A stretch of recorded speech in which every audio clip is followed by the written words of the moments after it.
was by far not the best musician in town. And so then it's time to roll your sleeves up and get better. And, like Time Jumpers has been like the coolest experience because all these guys are virtuosos at their instruments. And we're all like each other's biggest cheerleader, right? And so we're all egging each other on and pushing each other and forcing each other out of our comfort zones to like not play the same kind of things every night on the same song, but like go out there.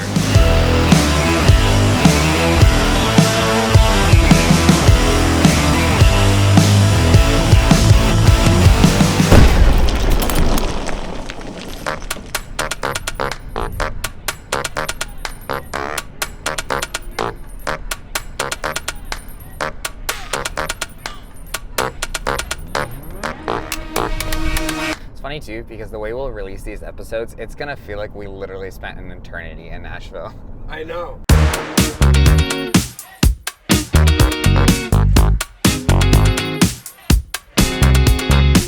Hello. You found me. I found you. Nice to meet you, Jeremiah.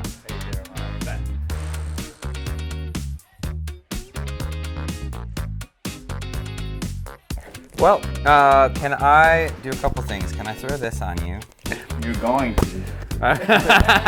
They're going to set up some lights and mics and stuff. Yeah. Make it look official. All right. It'll look super Yeah. dope. They're kind of like a train car. Yeah, it's bizarre. Some- And so everything's real narrow. So this would be, like in a hallway or whatever.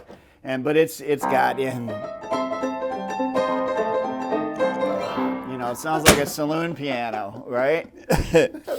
It's built in 1905, which is way cool because I have another really much more rare instrument back there built in 1905.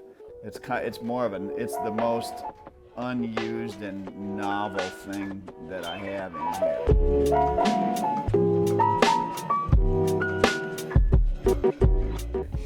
You're listening to For the Record, conversations about music, mixing, and the creative industry. Today's guest is Jeff Taylor.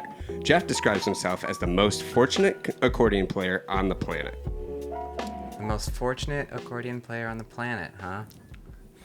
That's what I think. I came here. That's not my fault either. I came here as a piano player in 1990, and I wanted to be involved in the Christian music business. I heard Amy and Michael W.'s records, and I thought, wow, that's a cool sound. I want to be a part of that. So I came down here with a handful of songs, and I wound up not doing any of that for years. I wound up being hired as a band leader at Opryland, USA. There used to be a theme park here. And so I was a band leader there for 6 years and did different shows every year. And I was also their audition accompanist. Okay. So I got to fly around on their little private jet and go to all these great cities and audition people for Opryland as a piano player. Yeah. And but during that time, at about 1992, I guess, I had become really good friends with an amazing piano player and accordion player named Jeff Lisenby. And we lost Jeff this year in January 6th. He was my best friend for about 31 years. And he had been throwing me a ton of piano work on the side other than my bandleader stuff. Like there was a lot of gigs at the Opryland Hotel, and it was in full bloom. I mean, there was, in any week you could do easily, 10 or 12 gigs there on top of what you were doing. And he had more work than he could do, and so he was throwing me a lot. He found out that both of us could sight read well. I was really blessed that I had classical training at Eastman School of Music when I had parents that recognized a God-given talent, and they watered that garden really well and sacrificed a lot for me.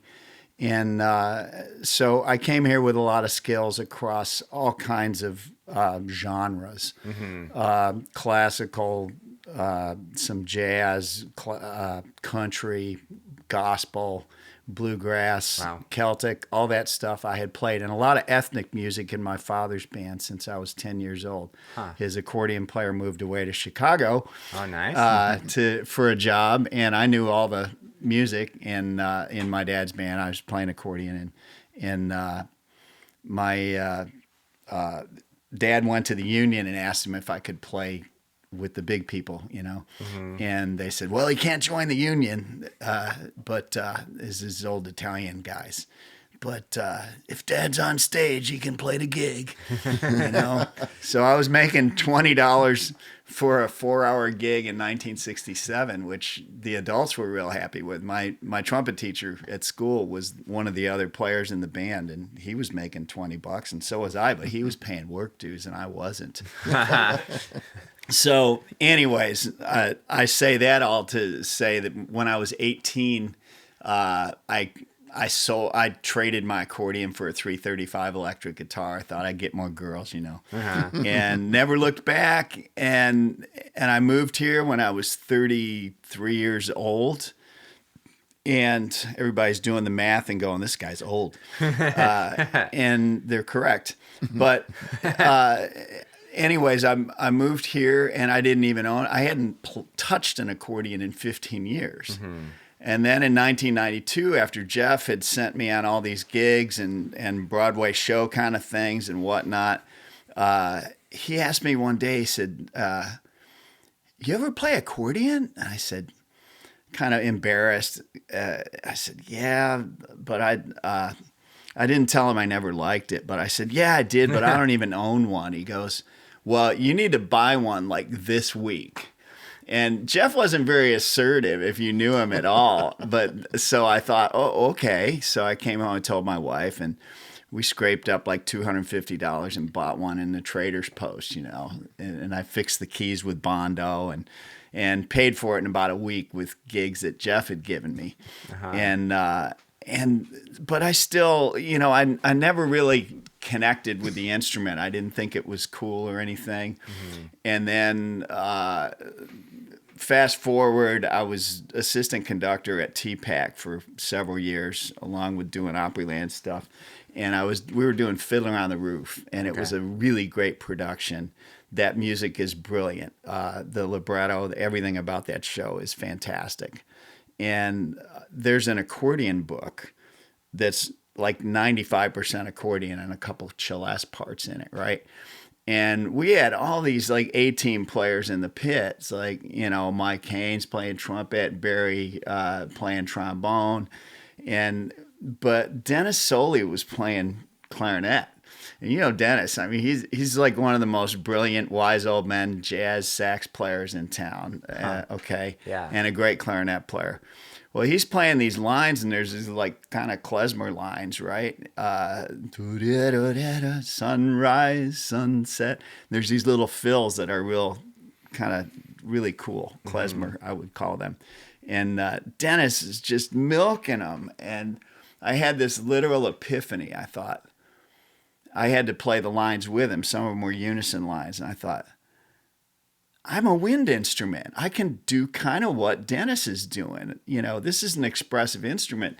And that's when I realized that it wasn't that I didn't like the accordion. It was that I never connected with polkas, mm-hmm. which is largely what my dad's band played. We played other stuff, but it wasn't until I started playing other music. Then I started playing jazz and swing. I was playing with this group, the Time Jumpers, which has been together for 22 years, started out the Station Inn. Early on, I was the piano player in that group. Mm-hmm. And I came in one day, I was going on a mission trip to Mexico the very next day, flying out at 6 a.m.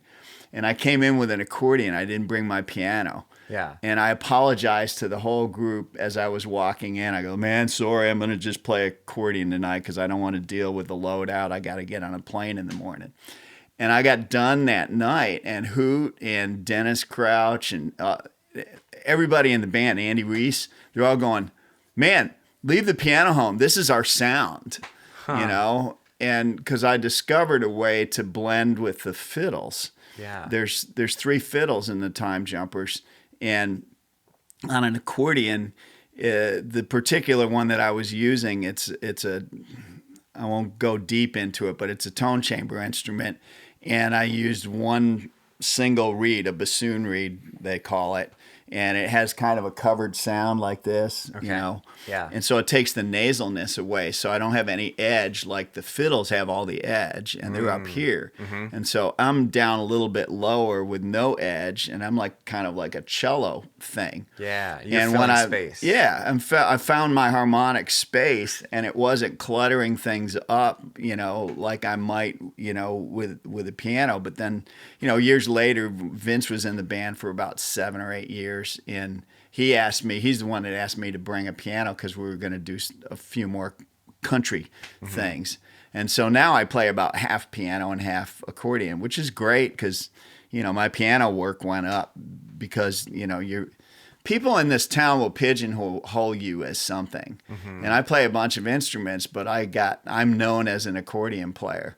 And I'm totally good with that at this point. You know, it's like Jerry Douglas is known as a dobro player because he's, you know, kind of redefined that instrument. And at some point, not too many years ago, I finally figured out I can make a good living as a piano player here, but all my high profile work, most of my high profile work is related to the accordion. And part of that is, you know, there's 800 accordion players in the union book, right? Or I mean, 800 piano players in the union book. And there's only a handful of accordion players in the union book. And of that handful, there's only a few of them that are serious about it. You know, several of them are just keyboard players that own an accordion and can make accordion noises on it. Yeah. Right. But anyways, I mean, and now as I'm getting older, I've got a real serious passion for guys your age, you know, getting interested in the instrument to carry it on, and I've discovered several producers in town, and some of them pretty high profile, that really believe in the instrument and realize this is a cool instrument. Like, you know, in the 60s probably it was, or maybe 70s, the B3 organ like came in and wound up like it was on everything. And now it's on every country song and every session practically that there is. There's always B3. And I'm going, well, you know, the accordion is every bit as flexible and you know, it can fill various sonic spaces in many ways like a B3 can. It's like this organic, cool sound. And there's quite a few producers that are believing in that. I'm going, you know, I'm not going to be around forever, and I want to get some younger players, you know, bit with the bug. And so I started this Nashville Accordion Society. Oh yeah. And my friend Jeff Lisenby and I started it, and with a couple others, and it's been really successful. We've got a couple of dozen players at all levels, you know, from beginners to, and some of them are friends of mine who play keyboards that I've gotten to, you know, get a little more serious about accordion. But there's a few younger guys that, you know, Alex and Anthony, that are really wonderful, and they're actually guys that I can throw work to when I can't do it. Oh, nice. So that's a good thing. But Yeah. no, accordion really, I look at it as God's sense of humor too, you know, like, because I mean, seriously, he loves to use the weak things, you know, he's in the business of using the weak things. And I thought, of all the instruments in this room, you know, years ago, I would have told you that accordion was the one I was almost like ashamed of, you know, because it's a joke instrument. Now I got banjos hanging on the wall too. That's a whole nother disease. I'm seeing a therapist about that. But no, I look at it as God going, at some point, he's like, okay, you think it's weak. I'm going to make it your calling card. How do you like that? Yeah. And he did. And I started getting called by people like Ricky Skaggs and you know, Vince and Elvis Costello, Harry Connick Jr., where they'd need accordion on one song or two songs or whatever. Yeah. And I kind of became one of the guys. I also have to mention Joey Miskulin, who's he's an absolute genius accordion player who has played with the Riders in the Sky for decades, and he's produced their records. Okay. And he was here way before I was, and he was like the guy, you know, in accordion on all these records, you know. It's on Garth or whatever, you know, if they want accordion, they get Joey Miskulin. And when Joey was touring a bunch with the Riders, we had met, and he had heard me play, and we became friends. And just like Jeff Lisenby, he like rolled the red carpet out for me. He told his wife, he said, "Hey, you know, Patty, if somebody calls for a session while I'm out on the road, give him Jeff Taylor's number. He'll show up on time. He'll do a great job. They'll love him. Yeah. You know, no worries there." And so it also revealed something that you're probably finding out in these interviews, I hope, that Nashville is a fraternal town. It's not competitive, in my mind at least. I hate competition. I hate being compared to other players. We're all different. Everybody approaches piano differently, or accordion differently, or guitar differently. And this town is full of all these, like the best player in their hometown that moved here. And that's why I moved here. I was the best player in my hometown, and that's boring, you know? I wanted to move someplace, and it was at my wife's suggestion. I was building houses with a couple guys, and she said, "You know, music would be easier on your knees, and I think you're more gifted at." She said, "I think There's it's a reason to go into music. Yeah." She said, Better "I think it's knees. better than, you know, it's like your best gift." And she doesn't even listen to music, which is probably why we're still married after 39 years. She's not impressed with anything I do. This is that box I told you has 3 middle reeds this is my newest one. I had it made for playing with the Riders because Joey doesn't use tone chamber instruments.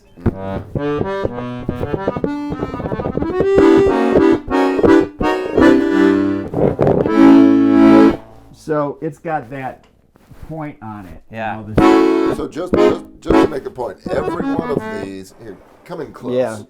Every Yeah. one of them, there's 3 different levels. and that's you've the got- low reed. You've got a dot that this is- shows which combination of reeds. Right. So that's how many different sound combinations you can get. That's the single reed in the middle. So if I kick in the second reed, it's 7 up. Okay. If I kick in the lower reed, it's 7 down. If I kick all 3 of them, and see, it got fatter. Oh yeah. But if I kick in this one, which is taking the middle out, and I've got one on either side out of tune, it's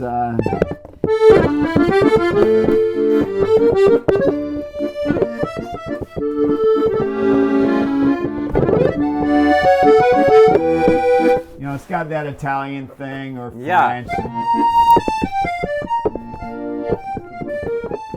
Yeah. Like if I were to take one accordion on a session, that would be a good choice because I've got so many options. I can be in tune, I can be kind of out of tune, I can be way out, you know, well, not way out, but I can be out in, I can go French, I can go bluegrass, Cajun. That gorgeous wooden one there is probably my like pride and joy of all of them. It has interchangeable reeds. I can take the reeds out and change the character. So if I'm on a session and I take that and my box of reeds, I can and in about the time it takes you to tune your guitar, I can take the pins out, change the reeds, and go from low, middle, high to low, middle with a wide spread, even wider than that black one. Oh wow. So I'm seeing, so you have a lot of accordions kind of sitting around, and we were kind of talking earlier that there's a lot of unique qualities to them, but to the average person, like me probably going into this interview, I was like, an accordion by and large is an accordion, which is probably just not the case. So what are some of the differences in accordions? Obviously there's different sizes, and so some of them I've got for travel, but there's with different kinds of music, like for instance, Well, let me start with it. It's the right hand that people are interested in hearing. You know, the left hand, the buttons, which everybody goes, why are there so many buttons? Well, it's just for self-accompanying. It's so that you can go around and be your own band, right? Yeah. So, but it's the right hand that gets recorded generally. You're usually and- not doing both. Yeah, I am because I'm an accordion player, but Sure. I'm like on Time Jumpers. I've got the mic turned off on the left hand because Gotcha. nobody needs to hear boom chuck out of me.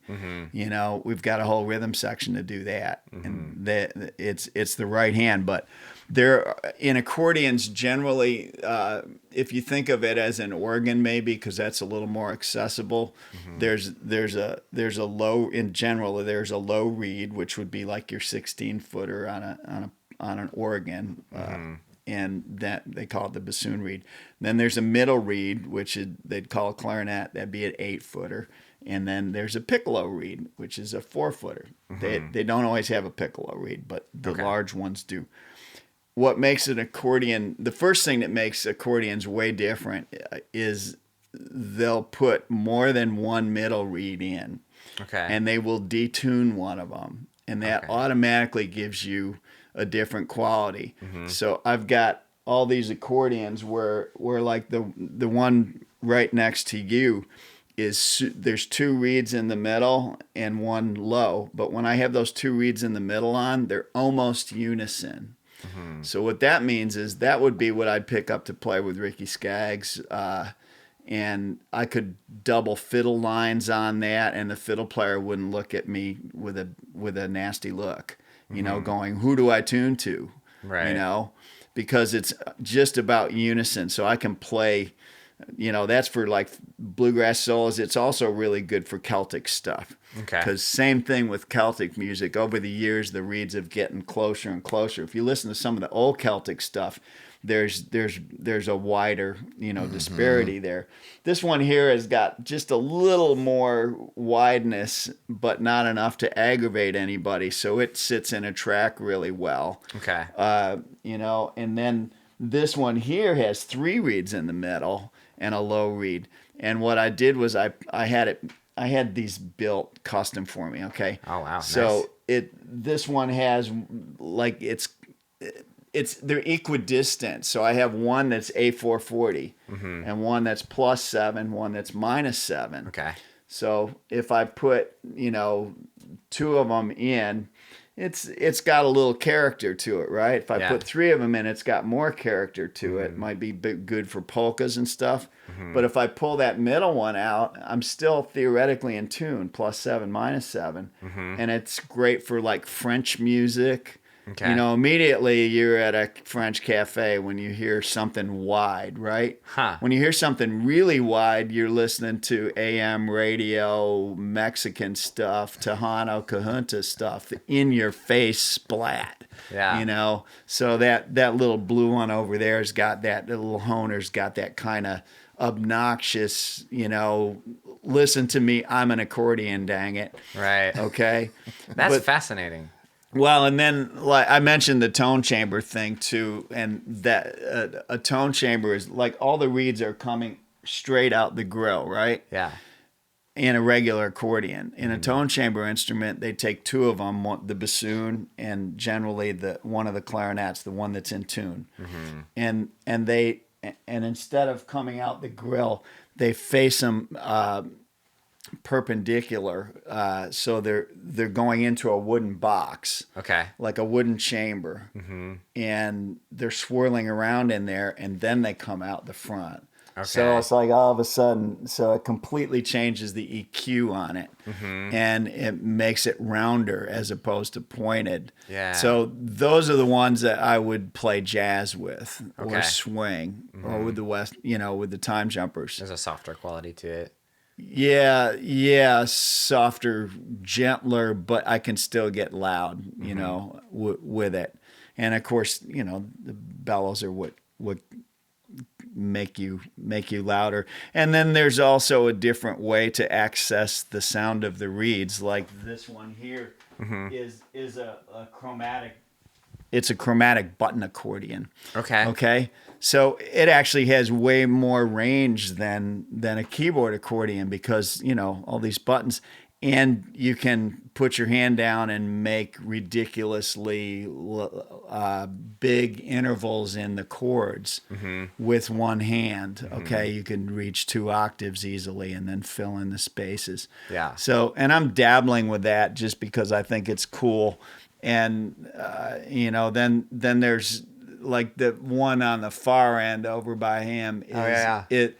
With the buttons, that's what the Mexican music Tejano and that is played on, and it's a different note on the in and the out. Yeah, what they call those diatonic. So on 4 buttons, you can get a whole scale. Yeah. Do, re, mi, fa, sol, la, ti, do. So just 4 buttons, which is really cool. Basically, think of it as a harmonica. Yeah. Yeah. It's exactly the same pattern as a harmonica is. Huh. So with a 3-row, you've got 3 harmonicas. You got a G and a C and an F. Okay. And that's what they play that music on. And of course, they're limited. Cajun accordions are 1 row, diatonic. You want to play in all the keys, you got to have 12 of them. I play a little bit of, that kind of stuff. And mainly, I've gotten into those button accordions and the diatonic things just so that I know the limitations. Because I get called to play on a Cajun record, and I'm going to show up with one of these, right? Yeah. And it's going to sound the same as a Cajun accordion does, but I want to make sure that I'm playing with this. If they want it real pure and to sound like a guy played it on a single row diatonic, I want to know all the limitations and the quirkiness of the diatonic so that when I play that, I can fool them. You can mimic it. And mimic it. Exactly. Yeah. I did the same thing like with a bandoneon. I did a tango record. And I did a whole bunch of research on the bandoneon, which is a whole nother animal. Yeah. But basically, bandoneon is a low reed and a middle reed, nothing out of tune, no 2 middles in it, and it has a huge range, and it's also diatonic, and it's got all kinds of coolness to it. And anyways, So the moral of the story, there's a lot of differences, and they involve like practical, creative choices. Absolutely. And so if I show up and somebody, wants me, like when I went to record with Elvis Costello the first time, I brought 6 accordions, and I think I used 4 of them, because I'd hear the song and I go, oh, this is a little more jazz oriented. I'm going to use a tone chamber instrument, or this is clearly going in a Zydeco direction. I'm going to use one of my little ones with 3 reeds in it. Yeah. Yeah. So question then, how did you get to the point where you had that deep knowledge base of applications for different types of accordions? Because I mean, for a long time you said you played accordion, then you're like, and then people were like, you should get back into this. And now you're sitting with this like deep knowledge base. How did you get there? I've never thought of that question. It's a great question, and I think it's that I believe that when that light bulb came on, God ignited a passion for it, and when you have a passion for something, you're hungry for it, and so you do whatever it takes to gather the knowledge and you. So I started, listening different than I had before, and reading books and befriending people who either played accordion seriously, or better yet, just as good is I become really, like, one of my best friends is a guy who works on accordions. He was trained in Italy and Germany, and he is the head guy for this whole country for Hohner. Oh, wow. You know him, Kurt, Tim Schofield, and he's brilliant. I mean, the stuff that, like I asked him, I had a dream. I thought, man, it'd be great to have an accordion with 2 bassoon reeds because that's not really very normal. I mean, you can find them, but I had one with a bassoon and a clarinet, a low and a middle, and I wanted 2 lows. And I told Tim that, and he said, well, yeah, I could do that. I talked to an accordion shop, and they wanted a ridiculous amount of money, like $1,200-$1,500, because it was a ton of work. Yeah. Because you have to fit a longer reed in a small space, so you'd have to build every single space out. These are reed blocks. Yeah. And there's 2 reeds for each sound.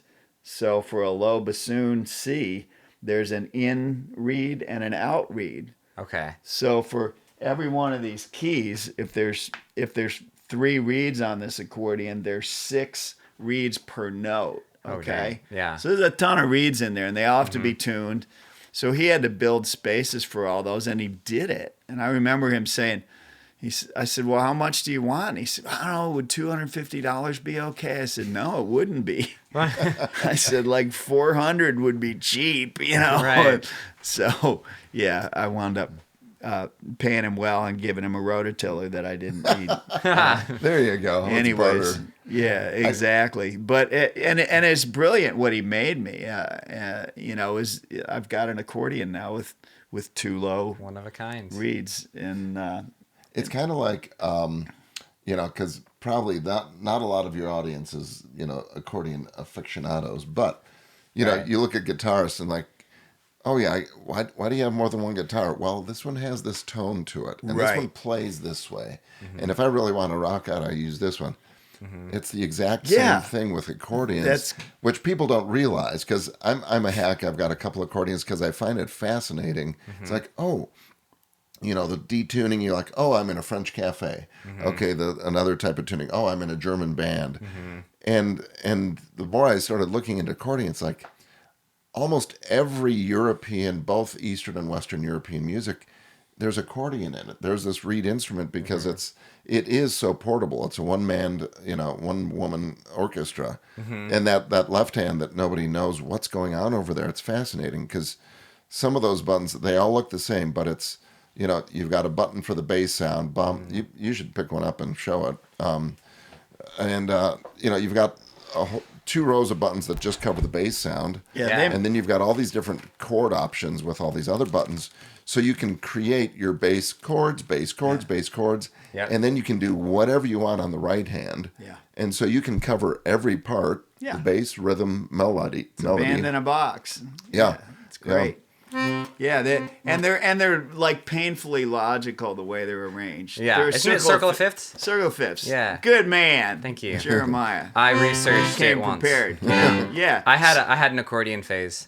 Awesome. He's admitted it. Yeah. Oh yeah. You could join Accordions The- Anonymous. Is that the first thing? Yeah. The only Accordions Anonymous, that's the first step. stand up and say, Put "I him have on an a 12 accordion half-step phase." The program. only things I ever tried to learn was like a waltz version of Yellow by Coldplay and like a polka version of Take on Me.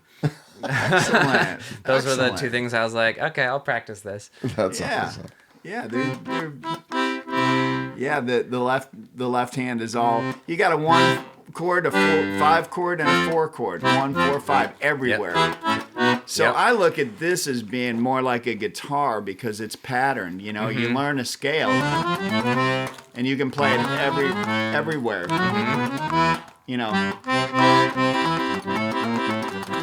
You can put that you can put it everywhere. Anything that you play works Just casually a couple of dropping rows that. up. Wow. But Dang. stay. Yeah, back here, this is a portable pump organ which I just played on something, and it's just a lovely little, and it's in tune. I learned how to tune it myself. Oh wow. You have to take every reed out and sandpaper them. Oh jeez.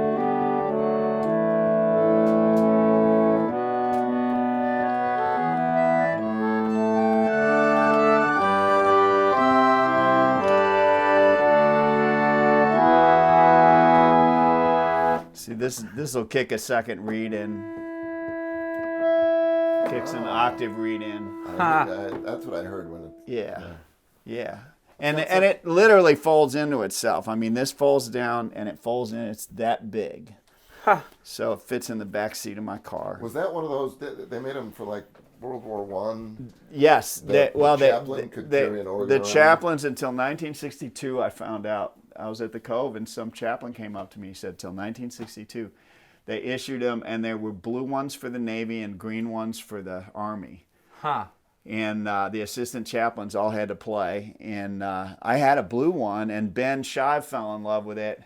And he was going out on tour with Stephen Curtis Chapman. And I said, Ben, if I can find one, another one from this guy up in northern Ohio who rebuilds them, I said, I'll give you this one. And the guy had one. He had this one. So I gave Ben the blue one. This is an odd one here. This is not for a light. That's for my shadows when I'm doing videos. But it's called the Dulciola, and it has an actual miniature piano action with dampers and everything. And there's only like 24 of them in the world. That was made in about 1905 to 1907 in Toledo, Ohio, and they have chords which are probably out of tune right now. Okay, and I tuned them in fifths like an accordion. The chords that were originally on there were more like, I don't know, for playing with horns, like F minor and B flat and whatever. And I just put all the folk chords in here, from B flat to F. So it's kind of cool.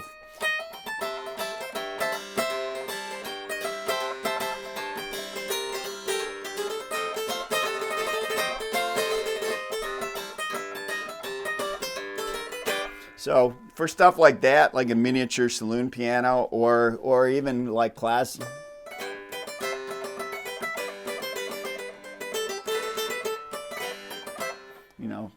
it's like, and T-Bone loves it, because it's rare and odd, and like I may just wind up coming in and going, like playing some ostinato part on it, throughout a whole song or in just a section. And you hear that and you realize, you go, that's not a sample. That's something real. Yeah. It's the same thing with these Marxophones, they're like, it's a lead thing hitting this, but if you hold it down, it does that.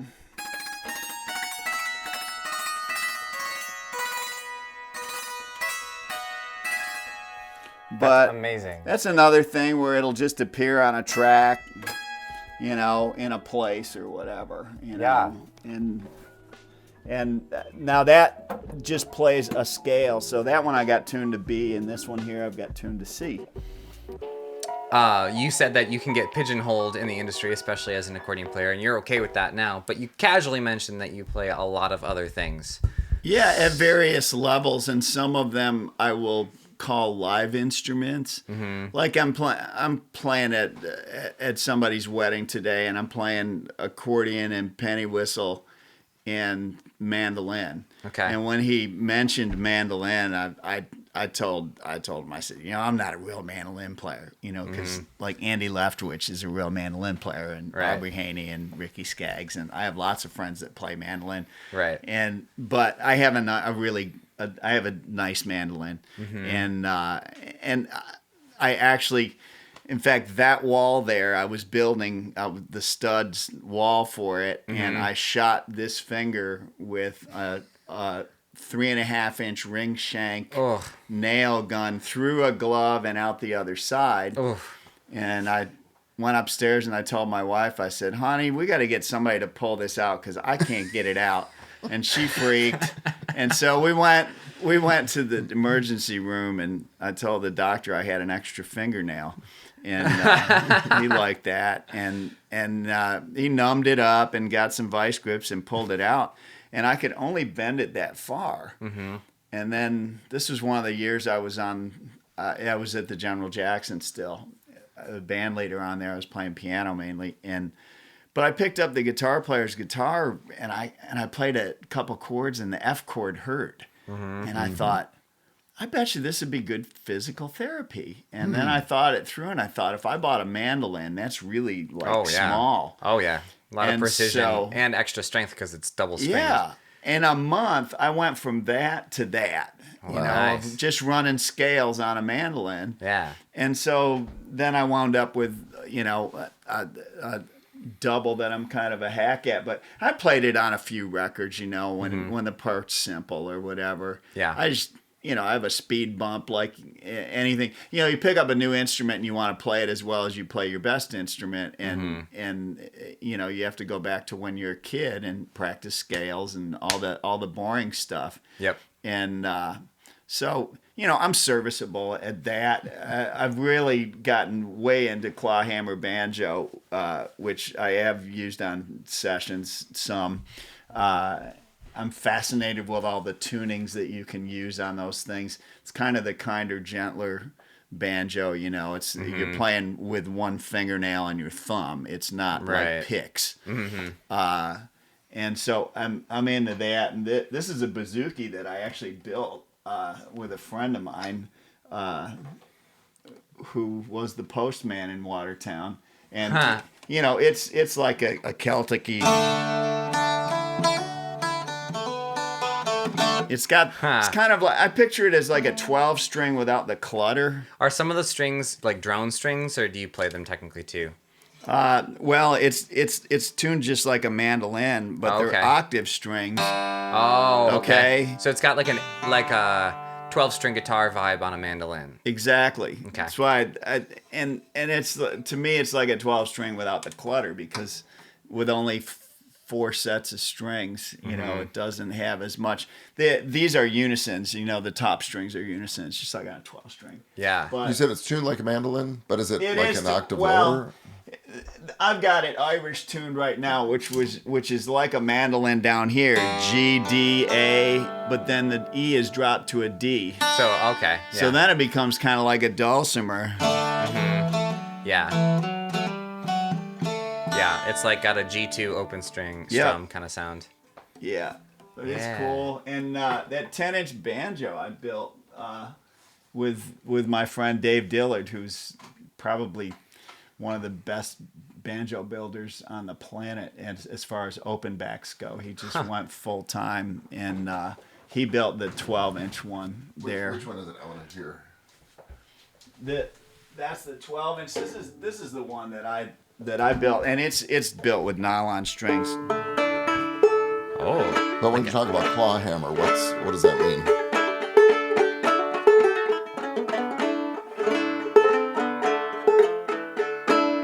Yeah, it's a fun style. Mike Snyder's the one that kind of, I played with him on the Opry for a year, and he's astounding at it. I mean, like plays melodic stuff, and I've been way into that. So question. Yeah. So you've split your time between playing live in different spaces and different reasons and playing in studio stuff. Mm-hmm. Do you have a preference between the two? No, I don't. But I could not. I would not enjoy doing without one. Okay. And there's a lot of session players that don't play live at all. And I couldn't live that life with cans on all the time, and just like, and there's also, well, it's the same pressure. I think it's a more refined pressure when you're in the studio. Sometimes like recently I told my wife, because I had been working like, I don't know, string of 14 or 15 days in a row and like slam stuff in the day and night. Yeah. And I made the comment to her. I said, I'm just tired of having to be brilliant. And I don't say that as an egotistical statement. I mean, it's just like, it's like, if you're working in Nashville as a musician, you're really good. Okay. Because if there's so many musicians that come here and they want to, they want to make it, and they realize, oh my gosh, this water is really deep. I'm drowning. You know. Because if you were the best player in your town, well, how many towns are there in the country? Yeah, exactly. Every one of them shows up in Nashville. Yeah, as soon as you show up, this is the day I got here. I was by far not the best musician in town, and so then it's time to roll your sleeves up and get better. And like Time Jumpers has been like the coolest experience because all these guys are virtuosos at their instruments, and we're all like each other's biggest cheerleader, right? And so we're all egging each other on and pushing each other and forcing each other out of our comfort zones to like not play the same kind of things every night on the same song, but like go out there. Yeah. There's guys that are more bold about that. Joe Spivey's the one that comes to mind in the band right now. He's a fiddle player, and he's just like, he's got no filter at all, and I love it because whatever he thinks immediately comes out his instrument. And if it paints him in a corner, he just figures a way to get out. And I love that, about being around players like that. And so that's forced me to become you're only going to get better. It's like playing tennis with somebody better than you. You're going to get better. They probably won't, but you will. Yeah. Well, I got to speak into this because you've been talking about accordion. You're so low key about all this, but I did a project, Randall Good Games, Slugs and Bugs. Look it up, order it for your kids. And we wanted to do this Americana / Nashville / country / bluegrass sort of sound for the score. So I knew I was, and talking with the director, we wanted to bring in some players. And so I had Jeff and Stuart Duncan, just premier fiddle player, and just like one other guy on guitar, and then Randall played a little bit of ukulele. So just four of them. And all I did is I took common chord changes. I remember I did 5'2", 5'2", da da dum, da ba ba ba ba da dum. And I just wrote out the chords, and I said, we don't want that melody. We want you guys to take something on it. And I just handed out that music and just set them loose. And that was one of the most inspiring, enjoyable days for me. I'm just sitting here in a studio with these four guys in a semicircle, just ripping away. And I'm going to send you a video because people don't understand what I'm talking about, but they'd play it like one time through and, okay, that's a take. And then Jeff say, well, let's do it in Zydeco version this time. Boom. They just switch into Zydeco. They do another take, same chord changes. Okay, let's do this. And I had, maybe a dozen different chord changes, and they just ripped through all these. And in literally 3 or 4 hours, we had a whole season's worth of score for that show, just trading off. And it's just astounding because they literally had not seen the music. There wasn't any music. It was just chord changes. And they literally didn't practice. They just literally first time through, oh, okay, boom. And it's just astounding the level of musicianship here. And it's just such a joy because it was just so carefree. Yeah, it was fun.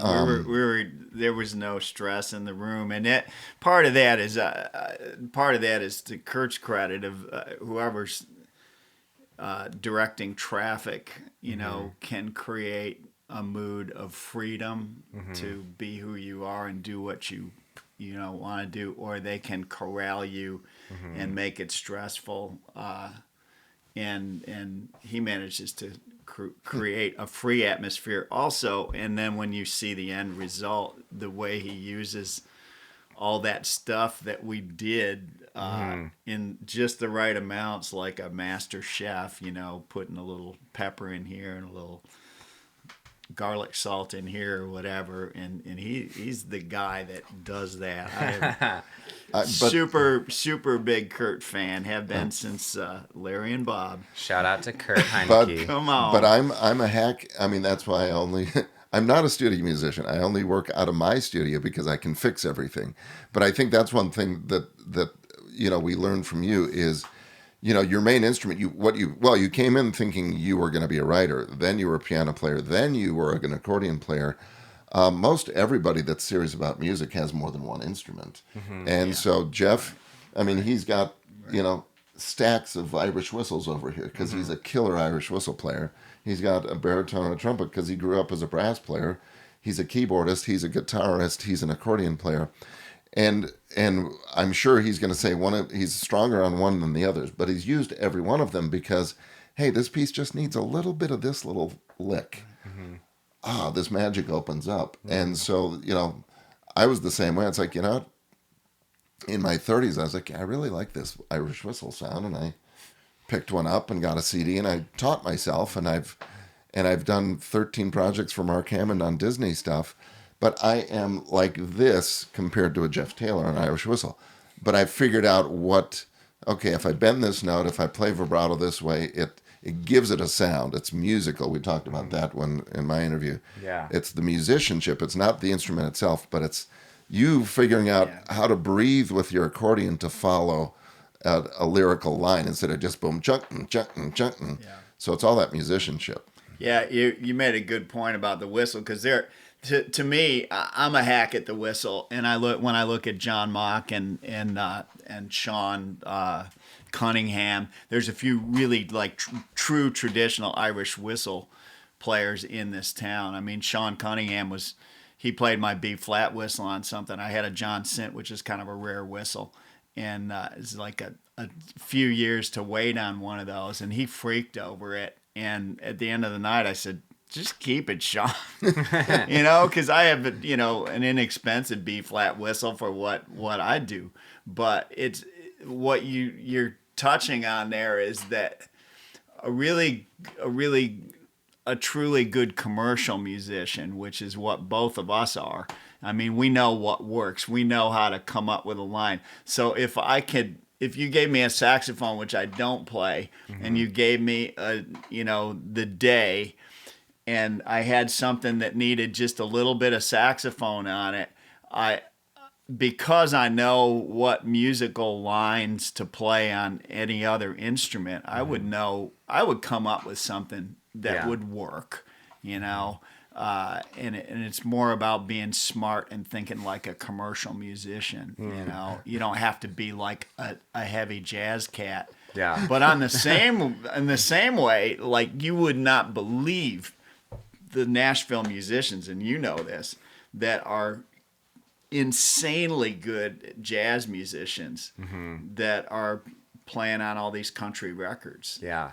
And to the point of where you were kind of moving, I'm curious, in the time that you've spent in the studio working on records and things like that, what has been the most valuable thing you've learned about that space and how to operate in that space?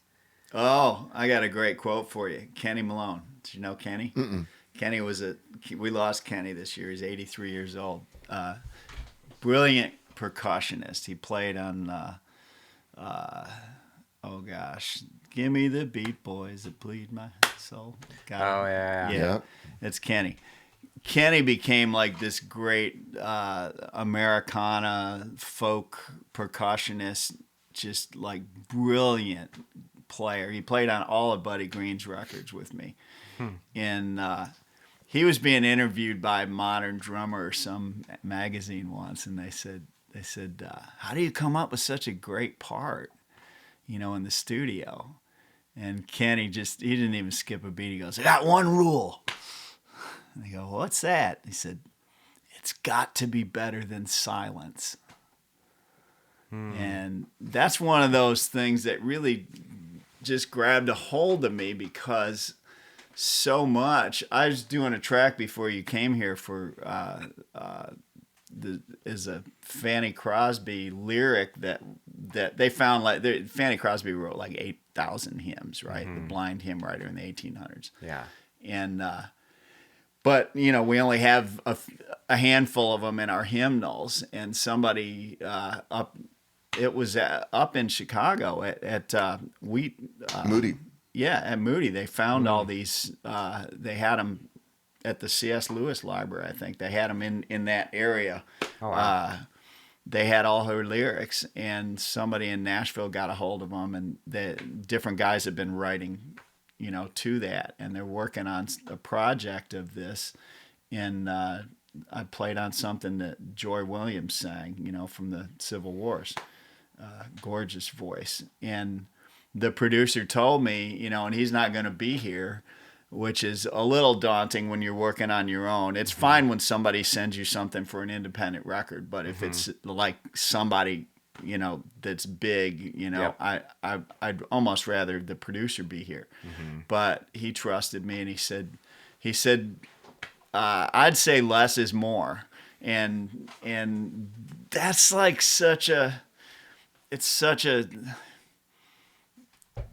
thing that's in my mind so often when I'm in the studio. Because when I first got here, when everybody first gets here and you play on sessions, you start, you know, you're prone to want to show who you are and how good you can play. And you realize really quickly that you're in a room full of guys that can play what you just played backwards and twice as fast, you know? So you start realizing like Nashville is a songwriter's town, okay?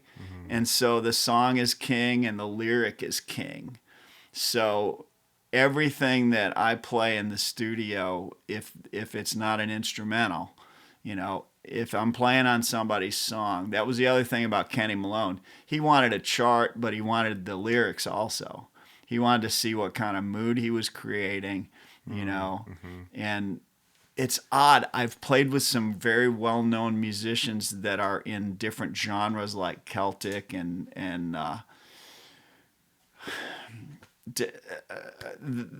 the studio, and people who aren't Nashville musicians. This isn't true always, but I've had this experience where it's like they don't understand how to play to the lyric.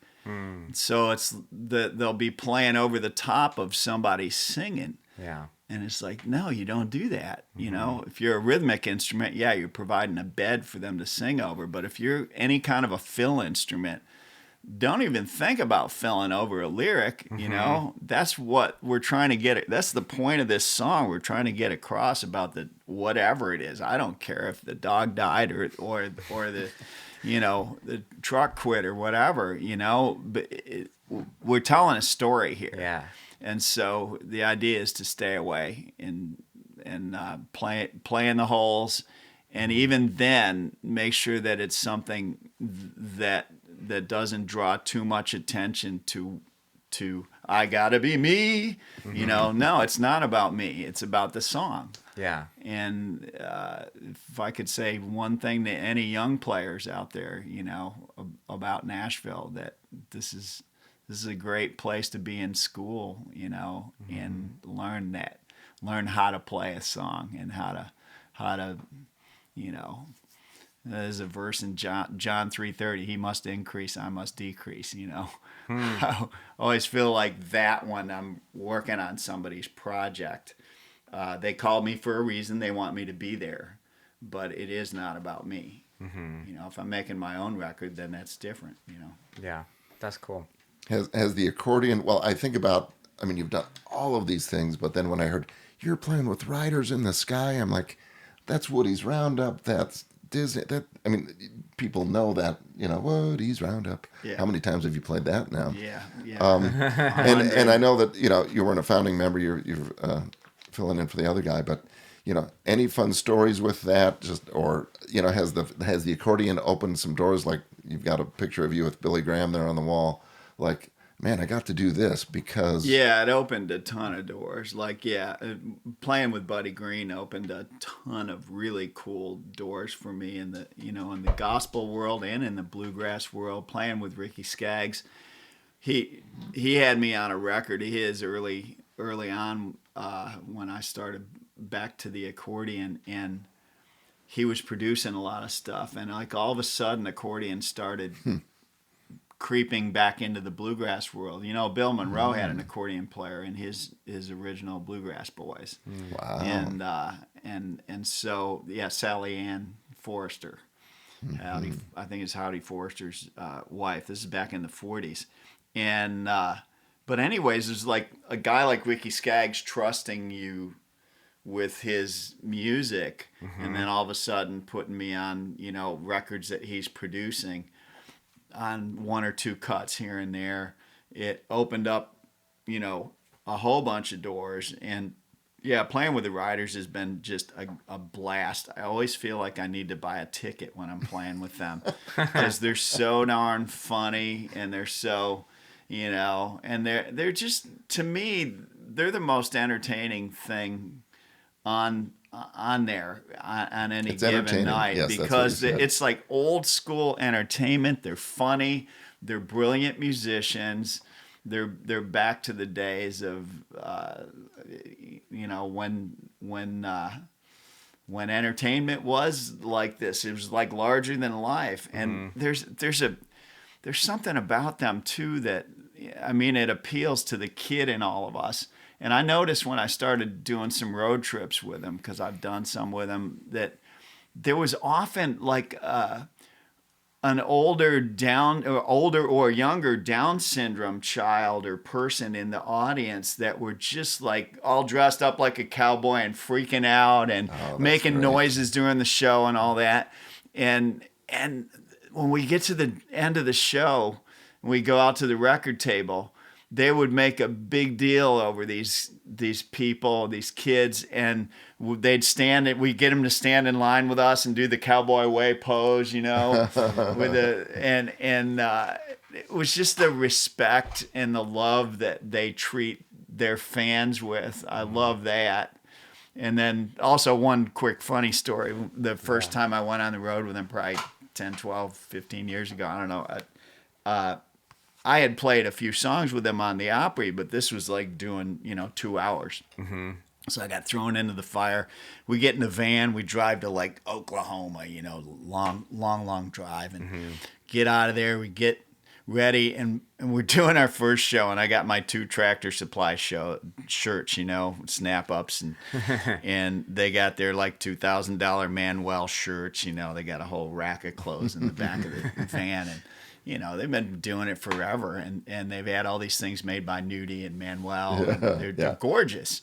And so I get dressed for and go out on stage, and then we take a break, and I realize they're all changing their shirt, and I go, oh man, I bought 2 shirts for 2 days. So I put my other shirt on. Well, the next night, I'm putting my first Tractor Supply shirt on, at $35 or whatever it was, and Ranger Doug comes in, and we're in the Time Jumpers together, so we're friends.